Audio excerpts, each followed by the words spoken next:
राज्य में कबीर परमात्मा की बढ़ती महिमा को देख शेख तकी गुस्से से जल भुन जाता है और कबीर जी को मारने की एक नई साजिश रचता है।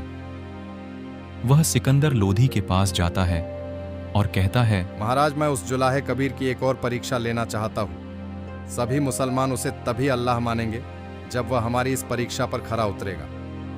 जरूर वो कोई सेवड़ा है, जरूर कोई तंत्र विद्या जानता है।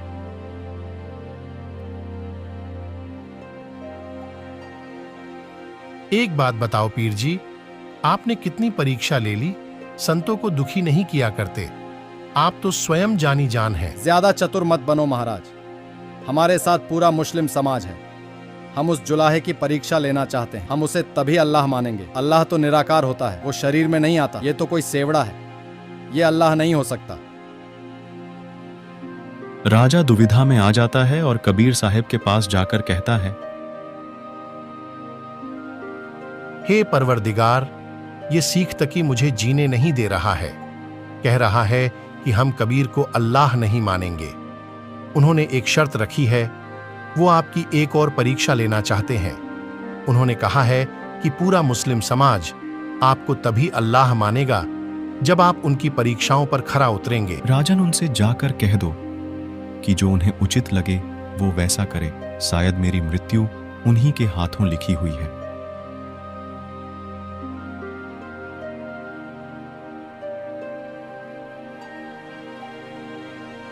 राजा सिकंदर लोधी अपने धार्मिक पीर शेख तकी के पास वापस जाता है। वही दूसरी तरफ शेख तकी ये सोच सोच के परेशान हो रहा था कि कैसे वह कबीर साहब की बढ़ती हुई प्रशंसा को कम करे।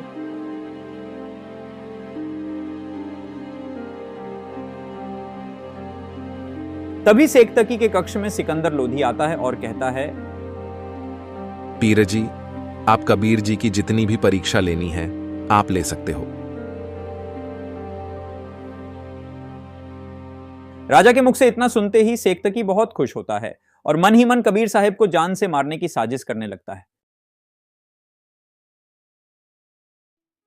शेख तकी ने कबीर साहब को मारने के लिए कई साजिश रची, लेकिन वह कबीर साहब का बाल भी बांका नहीं कर पाया।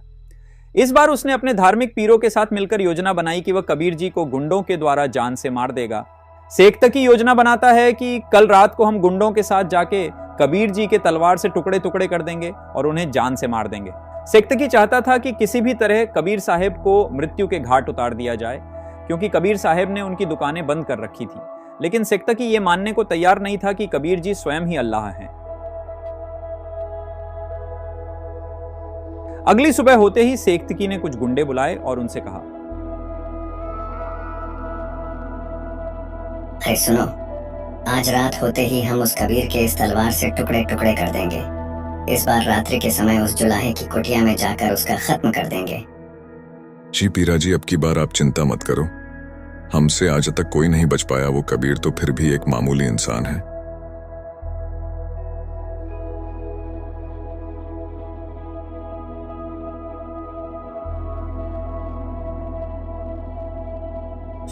रात्रि का समय हो जाता है। शेख तकी कबीर साहब की कुटिया के पास गुंडों को लेकर पहुंच जाता है और उनसे कहता है कि वो जाकर कबीर साहब को ख़त्म कर दें। शेख तकी के आदेश अनुसार उनमें से एक गुंडा कबीर साहब के पास तलवार लेकर पहुंच जाता है, जिस समय कबीर साहब अपनी कुटिया में सो रहे थे। तभी वह गुंडा कबीर साहब पर तलवार से बेतहाशा वार करता है।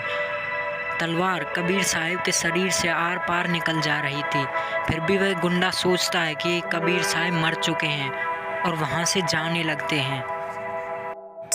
वे वहाँ से जाने लगते हैं तो कबीर साहब उनसे कहते हैं, अरे शेख तकी, वापस क्यों चल दिए? कुटिया तक आए हो तो इस जुल्हे के यहाँ दूध भी पीते जाओ। इतना सुनते ही वो सभी डर जाते हैं। वो सोचते हैं कि कोई भूत आ गया है। वे वहाँ से पांव दबाकर भागने लगते हैं। सतयुग में सत सुकृत कहतेरा, त्रेता नाम मुनिंदर मेरा, द्वापर में कलना में कहाया, कलयुग नाम कबीर धराया। परमेश्वर कबीर जी चारों युगों में एक लीला से शरीर शिशु रूप में प्रकट होने की करते हैं। सतयुग में सत्सुकृत नाम से, त्रेता युग में मुनिंद्र ऋषि नाम से, द्वापर युग में करुणामय नाम से और अपने वास्तविक नाम कलयुग में कबीर नाम से प्रकट होते हैं। तथा इसके अलावा भी परमात्मा जब चाहे इस धरातल पर साधु संत जिंदा महात्मा के रूप में प्रकट होकर अपनी अच्छी आत्माओं को मिलते हैं। गोता मारूं स्वर्ग में, जा बैठूं पाताल, गरीब बाल ढूंढत फिरूं, हीरे मानिक लाल। तथा इसी विधान अनुसार परमेश्वर कबीर जी चारों युगों में प्रकट होकर अपनी अच्छी आत्माओं को मिले। उन अच्छी आत्माओं में बहुत से राजा भी हुए जिन्हें परमेश्वर कबीर जी मिले। उन्हें तत्व ज्ञान समझाकर परमेश्वर कबीर जी ने अपनी शरण में लिए। आज हम अपने इस वीडियो में उन्हीं राजाओं की बात करने वाले हैं जो परमेश्वर कबीर जी का ज्ञान समझकर उनके शिष्य बने।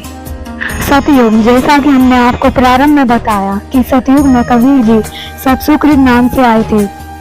उस समय के तत्कालीन राजा जैसे राजा मित्रसेन, रानी चित्ररेखा, राजा राय हरचंद्र को परमात्मा ने अपना वास्तविक ज्ञान समझाकर सद्भक्ति की राह दिखाई थी तथा मोक्ष प्रदान किया। सतयुग में कबीर परमात्मा राजा अम्बरीश को भी मिले और उन्हें सद्भक्ति मंत्र प्रदान किया।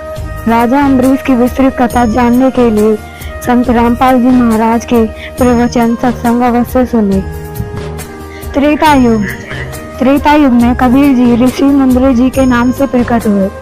कबीर परमात्मा लंका में रहने वाले चंद्र विजय और उनकी पत्नी कनवती को मिले तथा उन्हीं के माध्यम से रावण की पत्नी मंदोदरी और भाई विभीषण को भी ज्ञान समझाकर अपनी शरण में लिया था।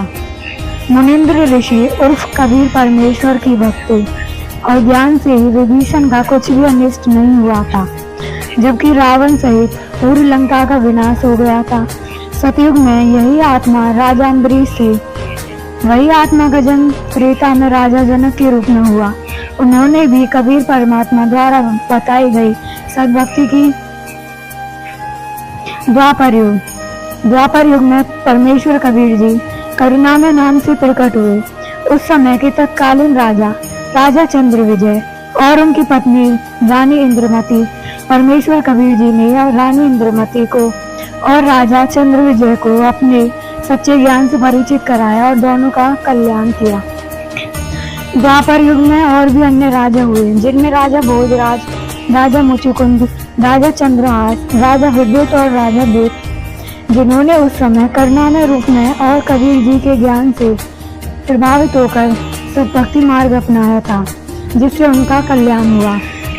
कलयुग, आज से 626 वर्ष पहले विक्रमी संवत 1455 सन 1398 ज्येष्ठ मास की पूर्णमासी के दिन कबीर जी सतलोक से आकर काशी के लहर तारा तालाब में से शरीर शिशु रूप में प्रकट हुए, जहाँ नीरू नीमा नामक निसंतान दुल्हा दंपति उन्हें अपने घर में लाए। फिर परमेश्वर लीला में शरीर में बड़े हुए और उस समय कबीर परमात्मा 120 वर्ष पृथ्वी पर रहे। उस दौरान उन्होंने बहुत सारी अनहोनी लीलाएं करी और कबीर परमेश्वर द्वारा किए गए चमत्कारों को देखकर उस समय परमात्मा के 64 लाख शिष्य हुए थे। एक ऐसे समय में जब प्रचार का कोई साधन नहीं था, उस समय परमेश्वर कबीर जी के 64 लाख शिष्य होना परमात्मा की समर्थता का प्रमाण देता है। वहीं उस समय के तत्कालीन राजाओं ने भी परमात्मा कबीर साहिब की शरण ग्रहण की थी, जिनमें से कबीर परमात्मा ने काशी के राजा वीर सिंह बघेल को समझाया। राजा वीर सिंह बघेल परमात्मा के ज्ञान से काफी प्रभावित हुए और परमेश्वर कबीर जी से उपदेश लेकर सद्भक्ति की। दिल्ली के बादशाह सिकंदर लोदी, जो उस समय पूरे भारत के शासक थे, उन्होंने भी कबीर परमात्मा के आध्यात्मिक मार्ग को स्वीकार कर सद्भक्ति की थी। दिल्ली के बादशाह सिकंदर लोदी को भयंकर जलन का रोग था, जिसका कहीं इलाज नहीं मिल रहा था। सिकंदर लोदी को पता चला कि काशी शहर में एक कबीर नाम के महापुरुष रहते हैं, अगर उनकी दया हो जाए तो दुख निवारण अवश्य हो सकता है। और जब सिकंदर लोदी परमात्मा कबीर जी से मिले, तब कबीर परमात्मा को अपना आशीर्वाद भरा हाथ सिकंदर लोदी के सिर पर धरा और उसी समय सिकंदर लोदी का शाब्द जलन का रोग समाप्त हो गया। तब सिकंदर लोदी को यह समझ में आया कि यह कोई आम इंसान नहीं है, बल्कि स्वयं अल्लाह अकबर है। और फिर कबीर परमात्मा द्वारा बताए गए भक्ति मार्ग को अपनाया। अब बात करते हैं बिजली खां पठान की, जो उस समय मगध रियासत के नवाब थे। एक बार मगध में अकाल पड़ा, त्राही त्राही मच गई थी। तब बिजली खां पठान को पता चला कि काशी में कबीर नाम के एक महापुरुष रहते हैं। यदि उनकी दया हो जाए तो उनकी रियासत से अकाल समाप्त हो सकता है। तब बिजली खां पठान काशी जाकर कबीर जी से मगध रियासत की रक्षा करने की प्रार्थना करे। उस प्रार्थना को स्वीकार करते हुए उस समय कबीर परमात्मा ने मगध रियासत की रक्षा करी थी। कबीर परमात्मा के चमत्कार को देखकर बिजली खां पठान ने भी कबीर परमात्मा का ज्ञान स्वीकारा और उनके शिष्य बने। इसके अलावा भी कबीर परमात्मा भी कलयुग में जब चाहे इस पृथ्वी के जीवों के उद्धार के लिए प्रकट होते रहते हैं। उस दौरान भी कबीर परमात्मा इसी तरह अनेक राजाओं को मिले। उन्हीं में से एक है अब्राहिम अदम सुल्तान। इराक के अंदर एक बलख नाम का शहर था, जहाँ के राजा अब्राहिम अदम सुल्तान थे। अब्राहिम अदम सुल्तान ने पिछले जन्म में बताई गई परमात्मा की भक्ति को श्रद्धा से किया था, लेकिन किसी कारणवश वह भवसागर से पार नहीं हो सका। यही वजह थी कि उसे परमात्मा कबीर द्वारा बताए गए आध्यात्मिक मार्ग को समझने में उसे देर नहीं लगी और कबीर परमेश्वर द्वारा बताई गई भक्ति करके मोक्ष प्राप्त किया। जालंधर नगर के राजा भोपाल परमेश्वर कबीर जी से जिंदा महात्मा के रूप में मिले। उन्हें परमेश्वर ने कुछ चमत्कार दिखाए, जिससे राजा बहुत प्रभावित हुआ। जब परमेश्वर ने उसे ज्ञान समझाया और राजा को सहयोग दिखाकर वापस छोड़ा, जिससे राजा भोपाल सहित उसके पूरे परिवार अर्थात उसकी 9 रानियां तथा 50 पुत्रों तथा एक पुत्री ने परमात्मा से नाम लिया तथा मोक्ष करवाया। एक अमर सिंह नाम का सिंगल द्वीप का राजा था। अमरपुरी नाम की नगरी उसकी राजधानी थी। उसे अपनी शरण में लेने के लिए परमात्मा ने राजा के महल के मध्यम में बनी टोड़ी में प्रकट हुए। उस समय परमेश्वर ने अपने शरीर का 16 सूर्य जितना प्रकाश बनाया। राजा को पता चला तो उठकर महल में आया। परमेश्वर के चरण पकड़कर बोला कि क्या आप ब्रह्मा विष्णु महेश में से एक हो या परब्रह्म हो? तब परमात्मा ने कहा कि मैं इनमें से ही ऊपर के स्थान सतलोक से आया हूँ। राजा को विश्वास नहीं हुआ तो परमात्मा अंतर ध्यान हो गई। राजा 5 दिन तक विलाप करता रहा। तब 5वें दिन परमात्मा उसी प्रकाश में शरीर में प्रकट हुए। तब राजा रानी ने ज्ञान समझा और दीक्षा ली। इस तरह उनका कल्याण हुआ। राजस्थान के गिन्नौर अर्थात नागौर शहर के राजपूत राजा पीपा ठाकुर ने भी परमात्मा कबीर जी के आध्यात्मिक ज्ञान से प्रभावित होकर भक्ति को अपनाया तथा कलयुग में परमात्मा वाजिद नाम के मुसलमान राजा को भी मिले और अपने तत्व ज्ञान से परिचित करवाकर सब भक्ति की राह दिखाई थी। और भी अन्य राजा हुए जो कबीर परमात्मा के ज्ञान से प्रभावित हुए हैं, जिन्होंने कबीर परमात्मा द्वारा बताई गई भक्ति राह अपनाई, जिनमें नौशीर खान के बादशाह नौशीर खान और राजा कनक सिंह भी हैं। तो दोस्तों, आज आपको पता लगता होगा कि पूर्ण परमात्मा कबीर साहिब जी कैसे हर युग में अपनी पुण्य आत्माओं को मिलते हैं और अपना तत्व ज्ञान समझाते हैं। परमात्मा कबीर साहिब जी हमारे पिता हैं, जो हर युग में प्रकट होकर हमें भक्ति की राह दिखाते हैं ताकि हम वापस उस सुखदायी लोग सतलोक जा सकें। अतः हमारा आपसे निवेदन है कि वर्तमान में कबीर परमात्मा के अवतार स्वरूप संत रामपाल जी महाराज आए हुए हैं और जो ज्ञान परमेश्वर कबीर जी ने 627 वर्ष पूर्व स्वयं प्रकट होकर दिया करते थे, आज वही ज्ञान संत रामपाल जी महाराज बताते हैं। परमात्मा चाहने वाली आत्माएं इस ज्ञान को स्वीकार करें, समय रहते संत रामपाल जी महाराज को पहचानें और उनके द्वारा बताई गई भक्ति साधना करके अपना मोक्ष करवाएं। परमेश्वर कबीर जी ने कहा है, रात गवाई सोए के दिवस गवाए खाए, हीरा जन्म अनमोल था कौड़ी बदले जाए। कबीर मानव जन्म दुर्लभ है मिले न बारंबार, तरवर से बुत्ता टूट गिरे बहुर में लगता डार।